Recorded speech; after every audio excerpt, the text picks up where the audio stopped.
from the perspective of Somali government, how can we enhance regional adaptation strategies and build resilience for the benefit of Somalia? Thank you so much, Ukash, first of all, for bringing together this panel. And I thank the panelists who are also sitting, participating in this important meeting. I also wanted to welcome and thank the other participants and other delegates who are, some of them travel from the outside of the country, while others are within the country. I would like to welcome again, and we are very pleased to be part of this important meeting. First of all, I was among the nominated delegates, those who has been discussing other EAC member states on the issues of Somalia's accession or joining some time back. And one of the major discussions that we had, very, very deep discussions, was that how can Somalia, within EEAC, can protect the environmental issues.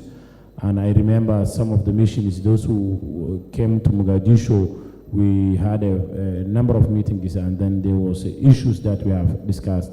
And then we had other meetings in Nairobi, and there were some issues that have been discussed regarding on the implementation of multilateral environmental agreements in Somalia. Apart from that, Somalia and other East Africa member states face a number of same challenges that we are all of us aware. Number one is the climate change, increase in temperature, rainfall variability, extreme weather events are impacting agricultural, water resources, and human health across the region. We are aware what happened just for the last 1 month, the floods that has been destroyed a lot of roads, a lot of infrastructure in Somalia, in Kenya, and a number of other EAC member states. The other challenge that the EAC is facing is the biodiversity loss, habitat destruction, poaching, and unsustainable land use practices threaten the real biodiversity of East Africa. The other issues that the East Africa member states is facing is the resource management, over-exploitation of the natural resources, including deforestation and water scarcity. This is also another challenge that the EAC member states are facing. Another challenge which is common is the lack of enough resources to tackle these challenges that I have mentioned now. So what is the importance here? How can EAC collaborate? I think that was your question. First of all, there are a number of areas that the regional cooperation can be benefited. Number one is the harmonization of the regulation and policies. I think ensuring that environmental laws and standards are consistent across the borders prevent regulatory the issues. Number two is sharing best practices. Also, I think bringing together some resources, coordinated response in terms of floods and droughts, and also working together to the issues of climate mobility, or such as climate displaced persons, pastoralists that across the border between the East Africa member states. And the other one is, for example, working together for the regional issues and to implement a global multilateral environmental agreements. I'm talking United Nations Convention on Climate Change, United Nations Convention on Biological Diversity, and United Nations Convention on Desertification. One of the other issues that I think EAC needs is to issues of capacity building and knowledge sharing. That it's another issue. Conducting joint training programs and workshops to enhance the capacity of environmental professionals across the region. Create a regional database. I think that the doctor has also talked on that. That because we need to have those information and data, what's going in Somalia, what's going in Kenya, what's going maybe Tanzania and many others. So those are some areas that I think the EAC can collaborate. Thank you. Very proud. From perspective from Somali government, how EA can facilitate East African Community Member State policy harmonization and capacity building initiatives to strengthen our environmental governance and enforcement of those regulations to align the national, regional, and global regulations and standards. Yeah, thank you so much. I mean that. So environmental governance is meant having policies and regulations that can govern environment and natural resources that every country has.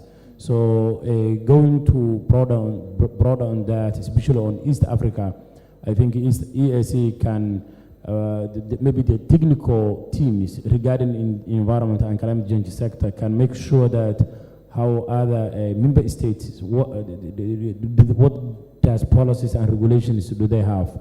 In Somalia, for example, we have an environmental policy, climate change policy, environmental law, environmental social impact assessment. And then there are a number of standards, especially air quality, water quality, and many others that we have drafted. But some of the East African communities has a challenge on the implementation of those laws. Just yesterday, we had a very successful meeting regarding on the dissemination on those policies and regulations that the government has developed. So going to broader on that on East Africa, I think develop and implement regional standards for environmental protection that align with international norms. You're aware that there is a number of conventions, climate change convention, biodiversity, and there is also a desertification convention. There is a United Nations Environmental Program, UNEP. I think EAC needs to be aligned on that, and then establish regional environment regulatory framework to guide national policies and ensures a consistency. For example, East Africa community should maybe has a broader policies and regulations, but every national maybe or every member state or a country can has it is a specific one, because maybe some of the member states they have a ocean and some of them they don't have maybe the sea. So you know there are always regulations. Some of the member states they focus on agricultural issues, while others focus on pastoral and those who deal with livestock only. So you know countries they different in terms of national issues. So there are a number of countries those who focus on farming. There are a number of countries who are focused on ocean and blue economy. There are a number of so regulations are going to be different. So I think EAC needs to make sure that every country is put in place the necessary regulations and issues needed. For example, one of the issues that it's very, very important is the environmental social impact assessment. There are a number of huge projects that's going to be implemented, like in Somalia. We need to work on issues of blue economy. We need to work on issues on energy. We need to work on the issues of the improvement of infrastructure, and also maybe building a new cities, building a new airports, new hotels, and many others. So since Somalia is part of EAC, we have to make sure that the regulations that have already developed by EAC, Somalia is going to be implemented on this also. That's why we are fast tracking, having the necessary regulations, and then putting in place. So those are some issues that maybe can be focused on. Thank you. Yes, you mentioned yesterday you had an event about environmental law. Could you elaborate more for the audience to understand what was happening yesterday for your event and how does it relate to East Africa community? Yeah, thank you so much. First of all, during the discussion of joining Somalia, East Africa, there was a question that our delegation has been posed or asked. That question was that how Somalia can implement multilateral environmental agreements. Multilateral environmental agreements are agreements that has been agreed globally, but when it comes to the East Africa, we need to implement it because we are part of the global communities. So to implement on that, we should have a national environmental law, we should have climate change policy, we should have environmental policy, and we should have environmental social impact assessment regulation. The government has already developed those things and cabinet have already endorsed, and the parliamentarian discussed, and even president has signed into law.